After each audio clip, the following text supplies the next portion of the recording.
मैं तो उत्तर प्रदेश की शुरुआत उत्तर प्रदेश से करूंगी, यहाँ की जनता का आभार व्यक्त करूंगी जिसने भारतीय जनता पार्टी के विजय रथ को चलने से पहले ही उत्तर प्रदेश में ध्वस्त कर दिया।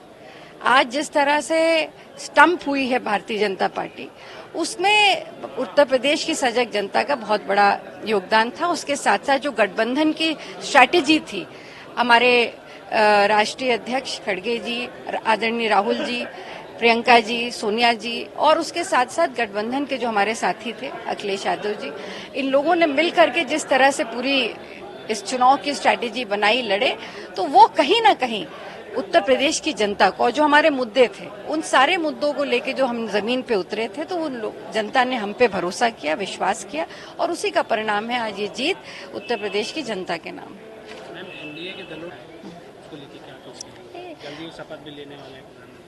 देखिए, मैं सिर्फ इतना कहूंगी कि आज भारतीय जनता पार्टी जिस तरह से 2019 और 2014 के चुनाव में लार्जेस्ट सिंगल पार्टी बनकर के आई थी, पूर्ण बहुमत की सरकार में आई थी, आज वही भारतीय जनता पार्टी, वही प्रधानमंत्री नरेंद्र मोदी जी घुटनों के बल बैठकर गठबंधन के सामने हाथ फैलाए बैठे कि मुझे प्रधानमंत्री बना दो, हमारी सरकार बनवा दो। फर्क कितना है? आज वो जो भी निर्णय लेंगे आगे भी और सरकार बनाने की कि मैं कौन मंत्रिमंडल किसको मिलेगा, क्या होगा, ये अकेले अब नरेंद्र मोदी जी नहीं तय करेंगे, ये गठबंधन बैठ के तय करेगा। तो कहीं ना कहीं उनकी कार्यशैली में उनके उस पे विराम लग गया है। अब देखिए, अभी से लेकर के शपथ ग्रहण तक और शपथ ग्रहण के बाद सरकार चलाने तक राजनीति में बहुत सारी चीजें होती हैं, संभव होती हैं, बहुत कुछ बदलाव आते हैं। कब किसका दिल कहाँ बदल जाए कोई नहीं जानता।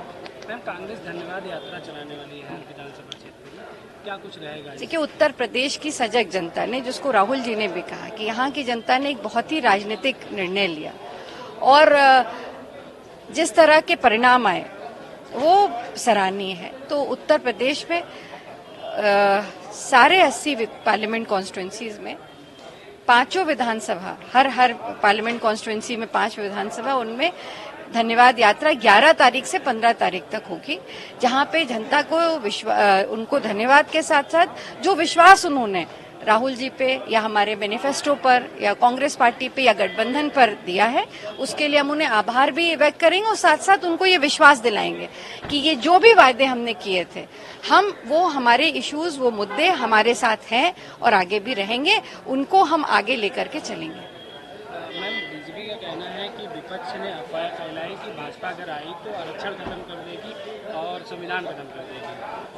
देखिए, मतलब ये तो मैं तो ये कहूंगी कि जनता के की इंटेलिजेंस पर क्या प्रश्न चिन्ह लगा रही भारतीय जनता पार्टी? क्या देश की जनता या प्रदेश की जनता ये नहीं समझ पाई कि सही और गलत क्या है? 400 पार का नारा किसने दिया था? भारतीय जनता पार्टी ने दिया था ना, और यही कह के दिया था। मैं वो वीडियो देख लें, अयोध्या से जो पिछले सांसद थे, उन्होंने बड़े अच्छे से उसको एक्सप्लेन भी किया था कि 400 पार इसलिए चाहिए ताकि संविधान में बदलाव लाए जा सके, आरक्षण पर को बदला जा सके। बहुत सारे मुद्दे उन्होंने बताए थे और एक उन्होंने ही नहीं, कई भारतीय जनता पार्टी के वरिष्ठ नेताओं ने ये बात कही थी कि 400 पार इसलिए चाहिए कि ताकि संविधान में बदलाव लाया जा सके। तो ये तो उन्होंने ही कहा था, तो ये तो अपनी गेंद पे सेल्फ बोल्ड हो गए। और उत्तर प्रदेश की जनता खास करके और देश की जनता राजनीतिक रूप से बहुत सजग है। वो इनके झांसे में नहीं पड़ पाई। बाद में प्रधानमंत्री जी और सारे सब सफाई देते रहे इस पर तीर कमान से निकल चुका था और उनकी मंशा जनता के बीच में आ चुकी थी। जनता ने इनके नियत को समझ लिया और उसी के अनुरूप परिणाम आए। देखा जाए तो भारतीय जनता पार्टी ने पूरे लोकसभा चुनाव में अयोध्या को लेकर प्रचार प्रसार किया, लेकिन फिर भी अयोध्या से वो हार गए। क्या लगता है, क्या कारण रहा है बीजेपी की इतनी बड़ी हार? देखिए, पूरे उत्तर प्रदेश में नहीं, पूरे देश में भारतीय जनता पार्टी की राजनीति की धुरी रही है अयोध्या। और आज से नहीं, दशकों से, जितना मैं देख रही हूँ राजनीति में, दशकों से उन्होंने एक व्यापारी की तरह प्रभु राम को बेचा, हर चुनाव में बेचा। अब की बार प्रभु राम ने जिस तरह से रावण का अहंकार लंका जाके तोड़ा था, भारतीय जनता पार्टी का अहंकार अयोध्या में ही तोड़ दिया। लगातार आस्था के नाम पर वोट बटोरा गया और फैजाबाद में, अयोध्या में वहां की जनता ने भारतीय जनता पार्टी को बेनकाब करके सच सामने आ गया। जिस तरह से वहां की जनता ने वोट किया है, इससे ये स्पष्ट हो गया कि प्रभु राम इस देश के लिए आस्था का विषय है, व्यापार का विषय।